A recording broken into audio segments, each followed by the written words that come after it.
un porvenir. Bienvenidos al lanzamiento del libro La ópera prima de Juan Carlos Bustos Vidal, la novela histórica Desolación en la Patagonia, El puerto del hambre, el naufragio de la Voyager. Por si se preguntaban cómo se dice Voyager. Es un honor para mí estar ante ustedes con nuestra familia, amigos, compañeros de trabajo de toda la vida, en la celebración de un hito tan importante como es el lanzamiento de este libro, que es la obra de la vida de mi padre, que está aquí frente a ustedes muy nervioso, a pesar de que ha hecho 1.000.000 de presentaciones a lo largo de su vida, a lo largo de su trabajo. Muchos de aquí lo conocen como su profesor, su compañero de trabajo, pero nunca lo he visto tan nervioso como hoy día. Nuestros más sinceros agradecimientos a Editorial Bill, que recibió y publicó el libro de mi padre, y también, por supuesto, a donde estamos, al Colegio Médico de Chile, que no solo nos ha prestado su casa en este momento para hacer este gran evento, sino que además ha sido el lugar donde hemos pasado muchos veranos junto a mis hermanos, que nos acompañamos durante toda nuestra vida. Para empezar, quiero contarles quién es mi padre. Ustedes lo conocen como profesor, como amigo, pero ustedes, yo creo que quizás han escuchado, que aquí está mi abuelita, que tiene 87 años, el primero que le quito la edad, que tiene 87 años, siempre cuenta muy orgullosa que mi papá aprendió a leer a los 3 años y 6 meses. Empezó a leer a esa edad y nunca más paró. Mi casa está llena de libros, hasta donde no más no poder, desde el living hasta el comedor, el baño, las piezas. Ya no caben más libros, tuvimos que comprar unos libros. Y tenía que comprar uno, quedaba chica, y seguimos comprando, y ahora el mueble más grande que hay en mi casa es un librero. Y esto nunca paró. Nosotros como sus hijos, vivimos empapados de este amor a los libros, casi locura, más ahora que ya está casi convertido en un dealer internacional de libros, porque trae libros de España y los vende acá, ese nivel de gusto por los libros. Yo personalmente estudié historia, pasé mucha parte de mi infancia no solo leyendo los libros de novelas, también leyendo libros de medicina. Yo estudié historia y luego derecho. O sea, si alguien me dice que a alguien le gusta leer más que a mí, y yo leo mucho, es mi papá. Mi hermano estudió medicina, porque por supuesto la admiración a mi papá era mucha, así que tenía que seguir sus pasos. Mi hermana, también culturalmente incansable, tomó otra característica de mi papá que quizás no muchos de ustedes conocen. Mi papá es maratonista, trota, hasta el día de hoy trota más que yo, lo cual me da un poco de vergüenza decirlo, pero él todavía trota 7 kilómetros todos los domingos, sale a subir cerros, y ese aspecto de mi hermana lo tomó, esa disciplina, ese momento de estar ahí, conectarse con uno mismo y con su cabeza cuando uno ya no puede dar un paso más. Eso lo tomó mi hermana. Mi hermana también es maratonista, actualmente está estudiando educación física, es una persona increíblemente disciplinada y eso es algo también que heredó de mi papá. Así que, sin mucho más preámbulo, doy la palabra al autor de este libro, Juan Carlos Bustos Vidal.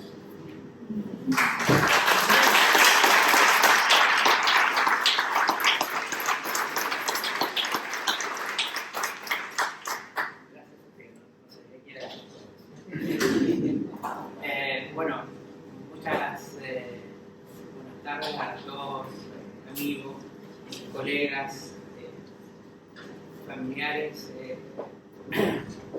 Como a media tarde pensé que iban a venir, iban a venir muy poca gente, así que estaba medio bajoneado. No hicimos tanta cosa, pero ver todos los rostros acá y la alegría me da mucha alegría, sí, muchas gracias. Bueno, comenzamos. Hicimos este libro, Desolación en la Patagonia, que es ópera prima, mi primer libro, cuando yo dije, escribí un libro, la gente me decía, ¿cómo escribiste un libro? Y algunos me decían, pero decían, ¿tú escribiste un libro? Digo, como cuenta mi hija, yo leo mucho, leí no sé, cientos de libros, muchos extraordinarios, la mayoría buenos, algunos regulares, otros malos, algunos francamente pésimos. He leído 20 páginas y los he regalado. Entonces, así he leído tanto y he tenido experiencia en escribir cosas de medicina. ¿Cómo no puedo escribir un libro? Pero enfrentar un tema. Y el tema en realidad lo tenía hace mucho tiempo. Estas son fotos que tenemos de Patagonia, de Magallanes. Y yo me hice adicto a Magallanes hace unos 4 o 5 años, me he viajado mucho para allá. Es un lugar precioso. Es Patagonia. Así que, ¿de dónde nació la idea? Bueno, esto nació desde cuando yo era un estudiante de liceo secundario, liceo con números, el año 1972. Yo y toda la gente de esa época supimos del accidente que murieron uruguayos. Ahí nos puesto que había caído un avión en los Andes y bueno, no nos encontraron. Y 75 días después aparecieron Cristoveros, Parrado y Canesa desde el interior de San Fernando, llegaron a la localidad de Los Maitenes y ahí lo rescató un helicóptero y subió a la FACH, subieron los helicópteros de la FACH a una altura nunca antes alcanzada, casi se cayeron los helicópteros y lograron rescatar a estos uruguayos. Los héroes del avión uruguayo. Acabamos de ir a Montevideo, pasamos al museo que ellos tienen ahí. Después, muchos años después, conocí la historia del Puerto del Hambre. Puerto del Hambre ocurrió en 1584, fue un intento de colonización de los españoles en el Estrecho de Magallanes en el siglo XVI, y de los cuales murieron todos menos una persona. Y eso siempre me parece como un pie de página en los libros de historia, así con un asterisco, y solamente muchos años después logré encontrar una versión mucho más acabada, un libro de Brown Menéndez, Pequeña Historia Magallanes. Bastante interesante. Y hace pocos años yo estaba rebuscando libros, como dice mi hija, en la librería del CID, que queda en Merced, que se dedica a libros viejos, y había un libro que se llamaba Naufragio de la Wagner. Se dice la Wagner o la Wager, porque es una fragata, pero es la Wager. Un libro antiguo de Crear Zigzag de 1954. Y lo tomé y lo dejé, y cuando lo dejé pasó otro colega que también lo conocía de muchos años, escritor, el doctor Bertrand Morena. Encontré la fragata de la Wager. Y fue donde el dueño de la librería, el señor Carlos Rival, estaba invitado pero no vino, y le dijo, me llevo la fragata de la Wager, este libro. Lo andaba buscando. No, pero es que yo lo había... Bueno, pero yo lo tomé primero. Así que se lo llevó. Bueno, empecé a buscar, encontré ahí mis dealers de libros hasta que leí el libro de la web. Entonces teníamos, y también estos eran unos ingleses que naufragaron en una isla desolada en Aysén, y nadie sabía que estaban ahí, y nadie los fue a buscar. También fue una hazaña tremenda cómo se lograron salvarse. Entonces, en forma inesperadamente, 3 grupos de personas han quedado perdidos, abandonados en Chile, que nadie sabía dónde estaban o que nadie podía llegar a ellos. Los 3 tuvieron aventuras inenarrables. Y si uno se pone a ver y los ordena, resulta que son 3 episodios que ocurrieron simétricamente en el siglo. Sarmiento en 1584, 160 años después se perdió la huella y 230 años después se perdió el avión de Uruguay. Ahora se perderá alguien en 2150, probablemente, para que no todos seamos perdidos. Bueno, aquí tenía un tema, porque yo quería escribir un libro, no algo repetido. Sobre Napoleón Bonaparte se han escrito 600 libros. Yo quería escribir escribir algo original. Y aquí tenía algo original. Entonces había partido con el nombre de 3 historias de supervivencia, pero al poco rato decidí no escribir sobre el uruguayo porque hay muchos libros que se están escribiendo al respecto y además al que dice algo en contra de los uruguayos lo funan. Puse un par de comentarios en un blog y me tiraron de todo. Así que me dediqué a escribir sobre Pedro Sarmiento, Puerto del Hambre y el naufragio de la Cueva. Estas 2 hazañas comparten que fueron en la época colonial o en el Chile hispánico, como se dice ahora. Tienen ambiente náutico, en las 2 comparten la Patagonia, comparten más frío. Comencé a escribir, dije, como he leído tantos libros, estos libros deben ser muy fáciles. No, error. Después de 2 años y medio, muchísimo trabajo, lo tomé como un gran paper. Estos libros que están ahí son la mitad de las referencias que tomé y fue un trabajo enorme.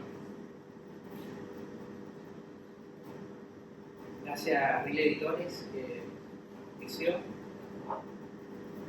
Y vamos a hacer una pequeña reseña del libro. Esta es una novela histórica entonces de 2 partes.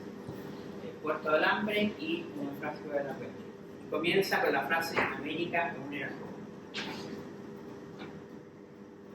Primer capítulo será Rey Don Felipe o Puerto del Hambre. Todo comenzó con este señor Hernando de Magallanes, que en 1520 descubrió el estrecho de Magallanes, allá abajo, y logró dar la primera vuelta al mundo. Demoró 3 años y medio. Él murió en el camino y lo completó Sebastián Elcano.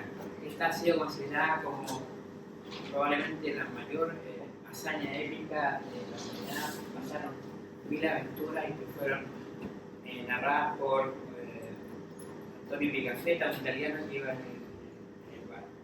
Entonces, cuando Magallanes, en todo este hecho, entonces todo el Océano Pacífico fue económicamente un verdadero océano español. Y los españoles conquistaron toda esta zona, conquistaron las Filipinas, etc. Y todas las riquezas de este océano eran solo para ellos. Durante 50 años esa fue la situación. Obviamente esto despertó el apetito de otros imperios como los británicos.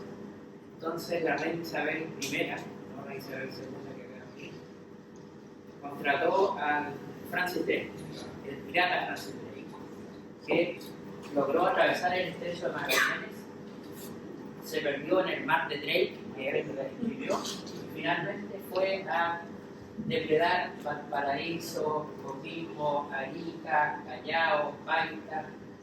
Como no había ninguna defensa naval, arrasó con todo. ¿Okay? Todo eso lo vamos contando en el libro. Entonces, los españoles, ¿cómo nos defendemos? Colonicemos, hagamos fuerte en el estrecho de Magallanes. Y aquí surge la figura de Pedro Sarmiento de Gamboa. Este señor era un cosmógrafo. Los cosmógrafos eran los científicos de la época que sabían navegación, astronomía, también astrología, sabían hacer mapas, navegantes, eran los grandes científicos de la época.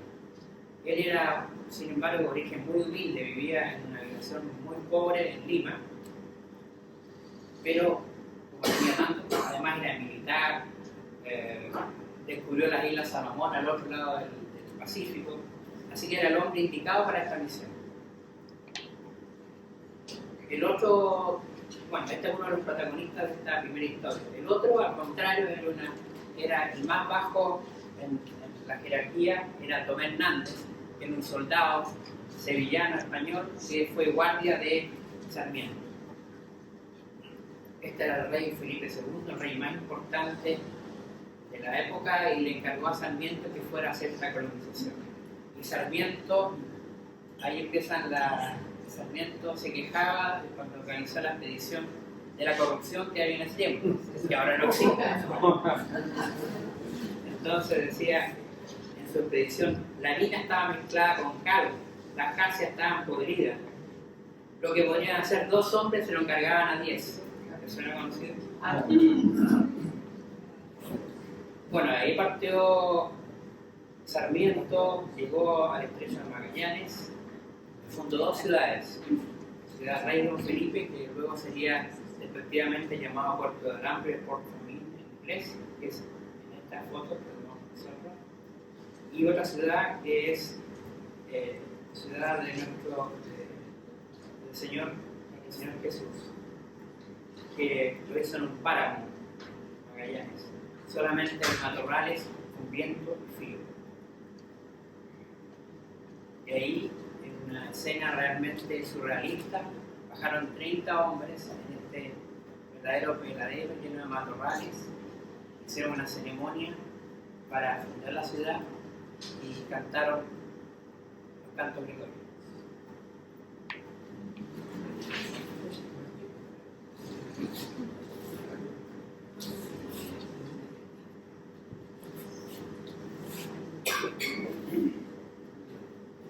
Laudate Dominus omnes gentes, laudate eum omnes populi, quoniam confirmata est super nos misericordia eius, et veritas Domini manet in aeternum. Gloria Patri et Filio et Spiritu Sancto, sicut erat in principio et nunc et semper, et in saecula saeculorum. Amen.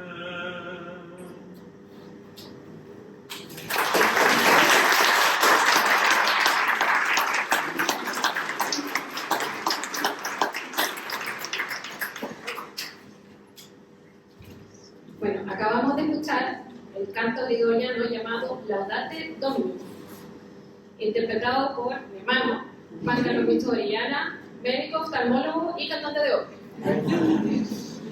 Luego de esta increíble interpretación,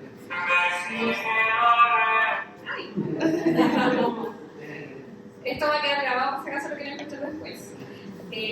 A continuación, quiero que le dé la bienvenida a un gran amigo de mi padre, don Mauricio. ¿Ah? No. ¿No? ¿Todavía no? ¿Qué me faltó? Ah, ya lo sé primero. Pero cuando estoy con el programa antiguo no he hecho nada, sigue hablando que lo mucho bien. Gracias. La segunda parte del libro ocurre entonces 170 años después, el naufragio de la huella. Bueno, Inglaterra con España estaban en guerra prácticamente desde Drake para adelante. O sea, llevan 150 años en una guerra interminable, con tregua, se hacen amigos un rato y vuelven a atacar. Ahora empezaron nuevamente una flota inglesa, trató de atacar el Imperio Español. Siempre peleaban en el Caribe, pero ahora dijeron, hagamos algo nuevo, pasemos por el estrecho de Magallanes y ataquemos Chile y Perú. Y partieron los ingleses con una flota de 6 personas y pasaron por el estrecho de Drake, pero en el estrecho de Drake es horrible. Las tormentas destruyeron toda la flota y un barco, la fragata Wager, se salvó entre comillas, porque naufragó en una isla perdida del archipiélago de las Huastecas en Aysén. Y aquí conocemos los personajes de esta parte de la Wager. El capitán Chip era un capitán estricto, malvado. El artillero Bulkeley, que era un gran navegante, pero que se rebeló contra el capitán. El teniente Banks, que era un inútil ebrio.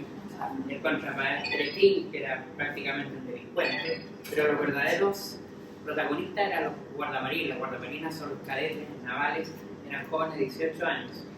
Alexander Campbell y el más importante, el honorable John Byron. John Byron, acá tenemos de joven.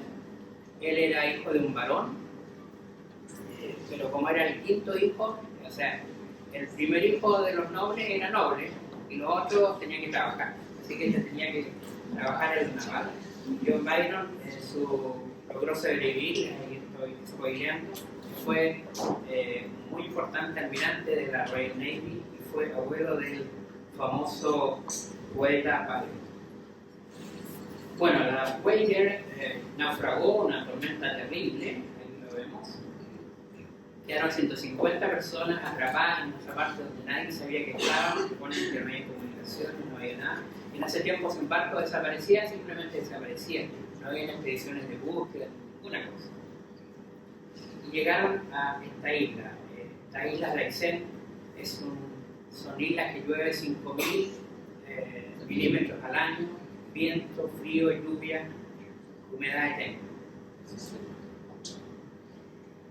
Y ahí empezaron los problemas.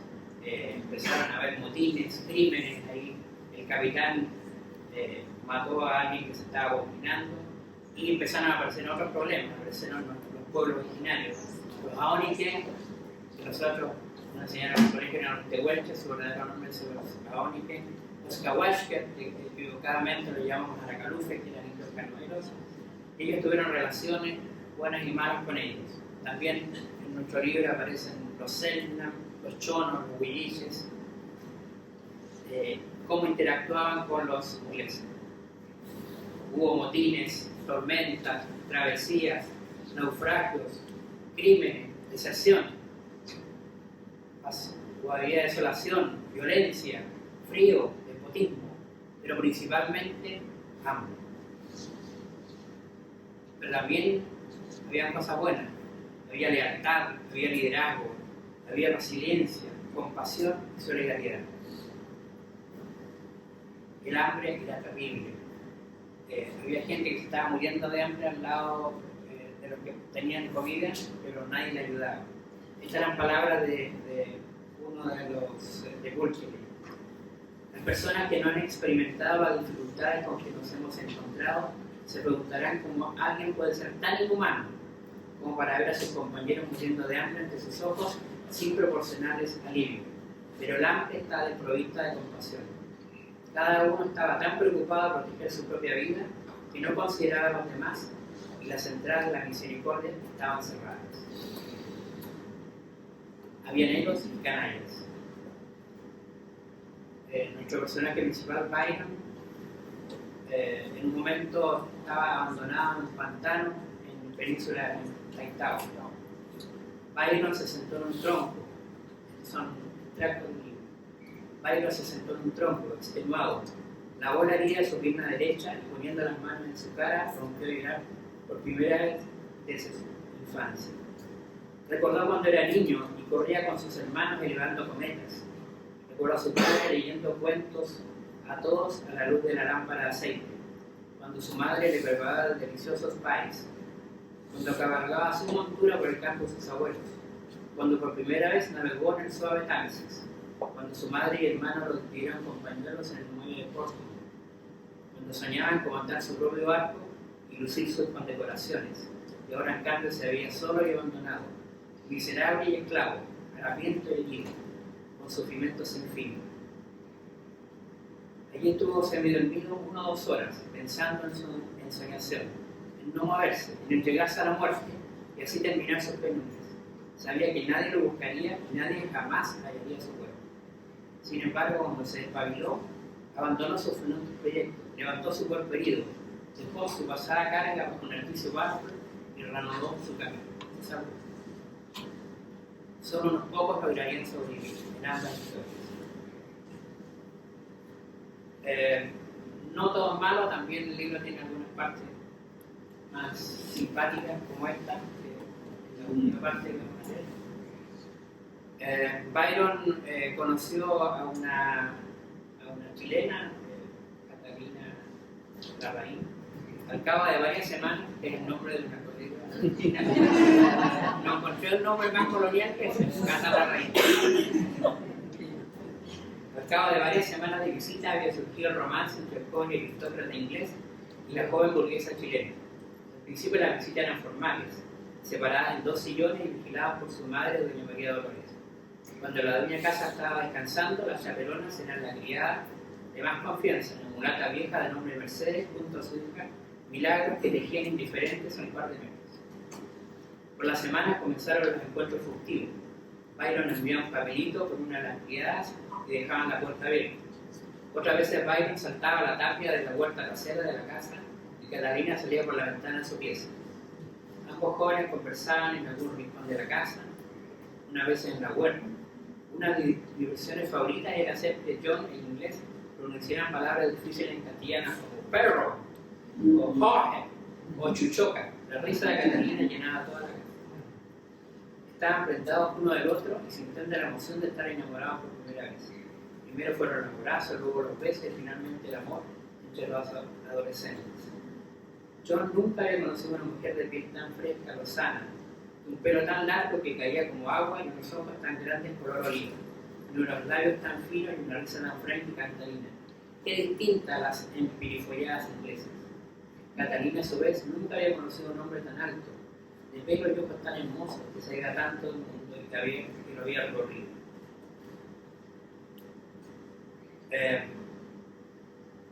Después de varios encuentros, la madre estaba muy preocupada, le decía a su hija: ten cuidado con esos jóvenes, es un buen partido, pero los ingleses tienen otras costumbres, recuerda, ni tan cerca que te quemen ni tan lejos que te lleves. Sí mamá, ¿cómo se te ocurre? Como dicen todas las adolescentes de tiempo.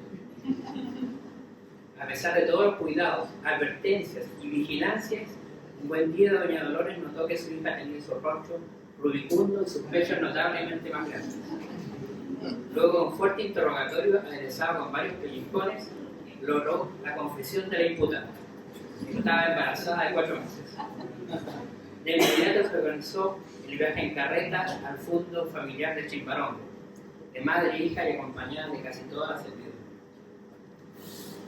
En Chimbarongo estaba el padre, luego de varios días de furia de don Ricardo Larraín y amenazas al aire del inglés. Bellaco, descocado, adefesio y otros peores, no pude encontrar realmente lo que era otro ser. La cosa se calmó y 5 meses después nació una hermosa niña de piel y cabellos muy claros. Como era costumbre en el campo, los hijos naturales, fue criada por un matrimonio de inquilinos como su propia hija y vivió siempre llena de regalos de su tía Ñacatita. Cuando la familia Larraín volvió a su casa de Santiago, hacía muchas semanas que John Byron navegaba hacia Inglaterra. Estas son las últimas láminas. Esta es la foto que viene en la portada del libro, que es el estrecho de Magallanes. Entonces, esta es la misión hacia el norte, donde se paraban la gente de Ciudad Rey Don Felipe mirando hacia el norte para ver que llegara un barco por el norte desde el Atlántico que los rescatara, porque estaban días, semanas, meses, años y jamás apareció nada por esa puntilla. Pero aparecieron los españoles al final. Ahora en marzo de 2023, 438 años, después llegó un barco de la Armada Española, que ya estaban muertos. El barco Sebastián Elcano, y le hicieron un homenaje a los españoles que murieron en Puerto de la. Vemos nuevamente la foto y abrimos la foto porque está recortada, y aquí estoy yo mirando a la puntilla a ver si aparece lo de español. Muchas gracias.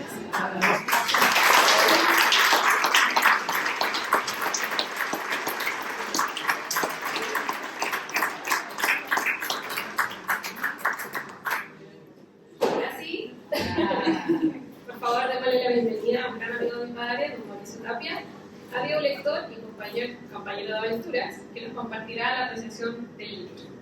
Por favor, adelante.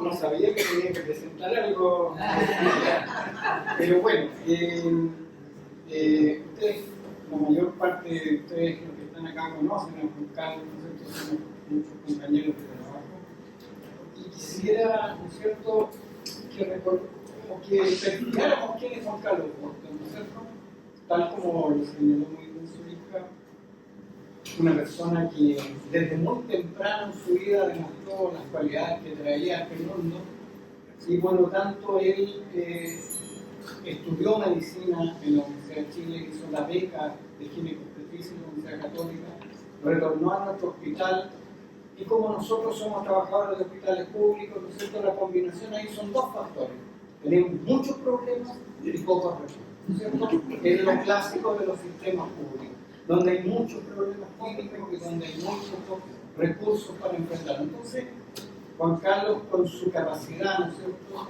desde que lo conocimos en la década del 90, ¿no es cierto?, ya demostró su capacidad organizativa en el desarrollo del área de la ecografía, ¿no es cierto? Entonces, escucha, es admirable ver su capacidad con los recursos limitados, pero básicamente con el conocimiento y con las ganas, ¿no es cierto?, con las ganas de ayudar, de interpretar. A los pocos años, teníamos la visión de que la base de hijos, de aquellas madres que tenían hijos con malformación, era la base más grande de malformación en el país, no tenía Juan Carlos Costa. O sea, realmente méritos en el área de lo clínico, de lo que estudió, ¿no es cierto?, de su pasión, que es la medicina.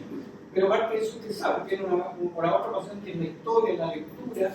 Entonces combina dos áreas, ¿no es cierto?, la medicina, la lectura y la historia, y ha construido, ¿no es cierto?, para sorpresa nuestra, este libro, que yo se lo recomiendo que lo lean y lo disfruten, ¿no? A mí, él tuvo la amabilidad de entregármelo, me lo dedicó, ¿no es cierto?, y yo aproveché en este periodo de leerlo, y quedé pero inmensamente sorprendido con el texto en sí, ¿no es cierto?, donde mezcla, es escritor, porque mezcla la novela y mezcla la historia, y para la historia ustedes vean al final una extensa bibliografía.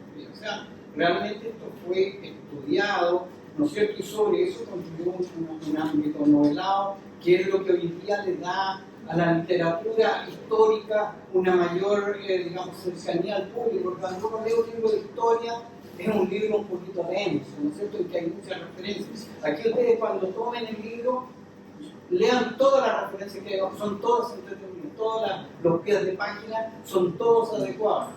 Eso, y lo demás es el contenido de la historia, ¿no es cierto? Es el contenido de la historia, que tal como él lo ha reseñado acá, tiene que ver con la aventura humana, ¿no es cierto? La aventura humana, que es la aventura de explorar y de que avanzar por el mundo. La historia que nosotros todos de alguna manera hemos percibido, ¿no es cierto?, a través de nuestras lecturas, de nuestra educación básica, media, los que queremos leer más, etc.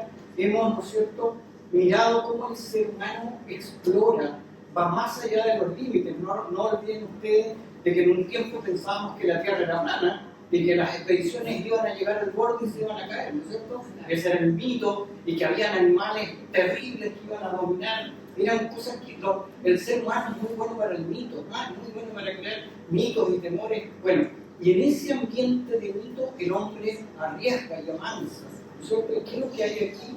Historias de exploraciones, de valentía, de lealtades, de deslealtades, de tragedia, ¿no es cierto? O sea, todo está aquí muy bien descrito, con una base histórica, pero no es nada, ¿no es cierto? O sea, vemos nosotros cómo el ser humano ha buscado en su planeta, y cómo en la época medieval, ¿no es cierto?, porque la historia, es bonito revisar la historia, en la Edad Media los pueblos y las distancias eran enormes, teníamos a la más la velocidad del caballo, ¿no es cierto? Eso era lo que nos dominaba, las distancias de un lado al otro, ese era lo que dominaba. Entonces los estados eran pequeños y teníamos los estados-naciones, las ciudades-estados, toda una serie de dinámica medieval en que el mundo era muy pequeño, y en esa pequeñez del mundo los seres humanos igual se aventuraron hacia lo desconocido, que era ir al mar. Si la tierra era plana, se iban a caer, ¿no es cierto? Y ahí está la aventura de Colón, por ejemplo, ¿no es cierto? Y cómo en esta exploración increíble de Colón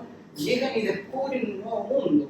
Y lo que tenemos en este libro es lo que pasa cuando este nuevo mundo ya está descubierto. Hay que seguir, ¿no es cierto?, avanzando hacia este nuevo mundo, y viene la exploración humana y viene el heroísmo. Hoy día yo no creo que hubieran marinos de gran valentía que hicieran esa travesía en los barcos que existían en esa época.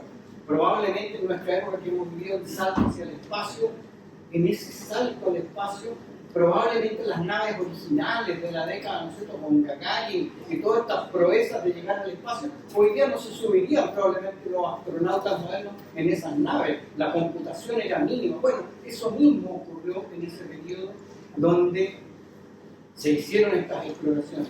A mí me gusta, ustedes saben, algunos de los que me han seguido, a mí me ha gustado subir montañas, ¿no es cierto? Y me ha gustado leer el pensamiento de gente que sube montañas, y está el pensamiento de George Mallory. George Mallory fue un montañista, ¿no es cierto?, que hizo una ascensión y nunca se supo si muy anterior a los ingleses lograron llegar ellos a la cumbre del Everest y encontraron sus cadáveres, ¿no es cierto? Entonces está siempre la duda de quiénes fueron los primeros que llegaron al Everest, porque en la historia de la exploración humana fue más posible llegar a los polos con la historia de Scott y Amundsen. Me estoy digregando mucho, pero Scott y Amundsen, ¿no es cierto?, lograron llegar a los polos, pero llegar a la altura costó mucho más, porque los polos se conquistaron en la década del 20, pero el Everest en 1953. Entonces un periodista le preguntó a Mallory, ¿usted por qué sube montaña? Y él contestó, porque están ahí. O sea, ¿qué dice eso? Que el ser humano siempre va a buscar, siempre va a avanzar, siempre va a ir detrás de la aventura, de la exploración, y va a convertir eso en un conocimiento, ¿no es cierto?, en todo lo que involucra llegar a un punto. Después, detrás de toda esta historia espectacular, como les digo, que se la recomiendo que la lean con pasión, está el desarrollo del poder humano, ¿no es cierto? Pensemos que se produjo el descubrimiento de América y España llegó a su siglo de oro, ¿no es cierto? Llegó a la cúspide del poder y por lo tanto explotó ese poder, ¿no es cierto?, dominando en América y llevándose las riquezas de América y construyendo un reinado potente en Europa. Sin embargo, venían otros intereses, los intereses eran los británicos. Los británicos son una isla, y la isla, por lo tanto, tiene desarrollo marítimo, y por lo tanto ellos son potentes en la área de navegación, en todo lo que es navegación, y recordemos lo que pasó con la guerra de las Malvinas, ¿no es cierto? Ellos demostraron su tremenda potencia naval enfrentándose a un país sudamericano, ¿no es cierto? Ustedes ya conocemos esa historia, pero las historias de las potencias, de los imperios, todo eso está detrás de todos estos relatos acá, ¿no es cierto? Entonces, interesante que Juan Carlos haya hecho un análisis, digamos, con base histórica y novelando esto para que sea asequible a todos nosotros como una cosa llena. Entonces, yo realmente, después de leer esto y ver todo lo que has aportado, Juan Carlos, tú al servicio, ha sido realmente un aporte. Nos ha enseñado toda la ecografía, tiene su genio, tiene todo lo que queramos, pero es un gran médico en el aspecto médico, ¿no es cierto?, al servicio de lo público, que tiene un gran médico, y ahora, ¿no es cierto?, ingresa al mundo de ser un escritor. Entonces yo le quería preguntar a JCB, yo, Juan Carlos Punto, siempre le digo JCB, porque él tiene hijos. Escribió un libro, plantaste un árbol de para completar la vida, ¿no es cierto? Se vamos a Bueno, entonces, eran esos un poco los comentarios. Agradecerle enormemente que él haya tenido la deferencia hacia mí de entregarme el libro para que yo pudiera leerlo, disfrutarlo, analizarlo y ver todo este contexto, ¿no es cierto?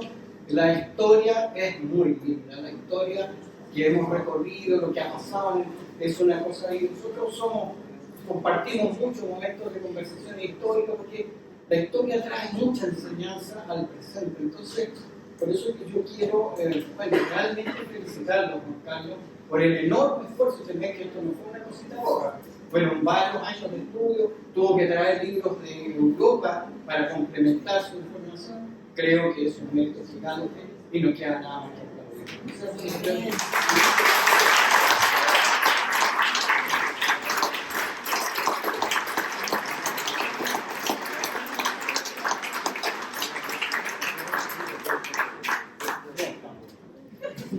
Muchas gracias, Mauricio, por esas emocionantes palabras. Yo ahora, para cerrar, voy a contar que mientras los supervivientes de la HMS Wager luchaban por sobrevivir, comiendo raíces, cazando focas y protegiéndose del frío en solo sus harapos, en septiembre de 1741 viajamos al otro lado del mar, en la ciudad de Londres, en Gran Bretaña. El compositor George Friedrich Händel terminaba de componer el oratorio Messiah. De esta obra escucharemos Come for Ye, My People.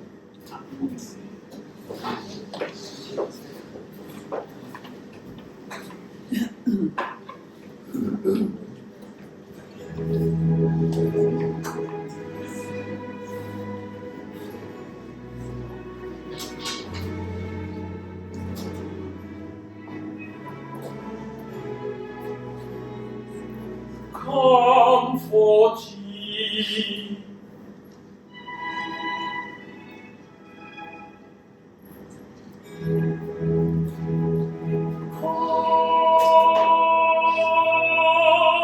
Comfort ye, my people. Comfort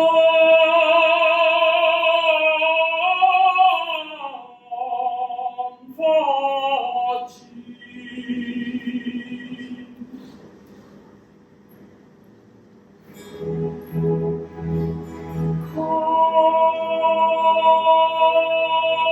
Comfort ye, my people. Set your heart, set your heart.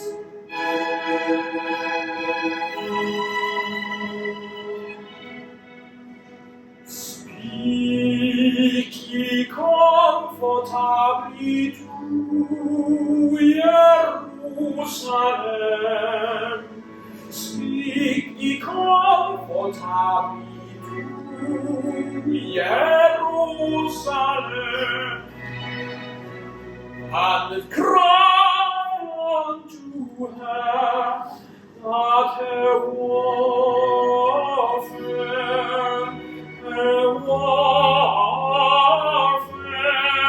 is accomplished, that her iniquity is pardoned, that her iniquity is pardoned.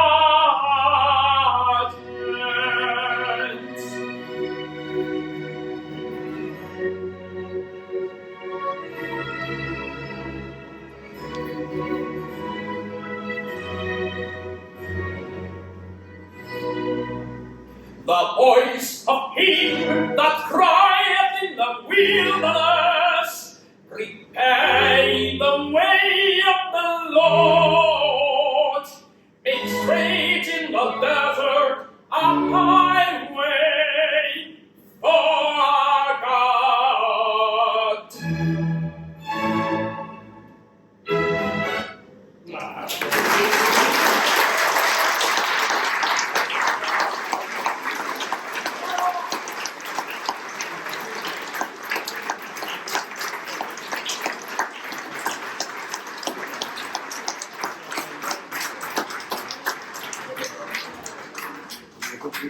Ahora, después de esta increíble presentación, les quiero pedir el último aplauso para el autor de la obra.